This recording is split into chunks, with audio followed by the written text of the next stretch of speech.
सिद्धार्थ शिरोळे.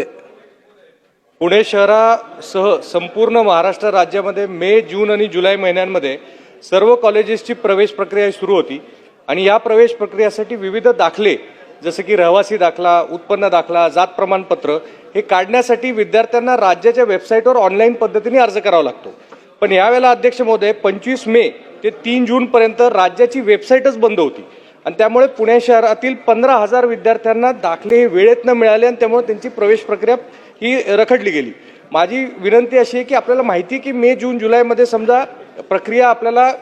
दाखले लागणार आहेत, तर आपली ही जी वेबसाईट आहे ह्याची तांत्रिक क्षमता ही वाढवलीच पाहिजे आणि त्याच वेळेला लोड येतो आणि त्यामुळे माझी विनंती आहे की आपण ह्याची पूर्वतयारी करून पुढच्या काळामध्ये असा कुठलाही त्रास होऊ नये, जेणेकरून विद्यार्थ्यांना जी काही मनस्ताप होतो किंवा दाखले न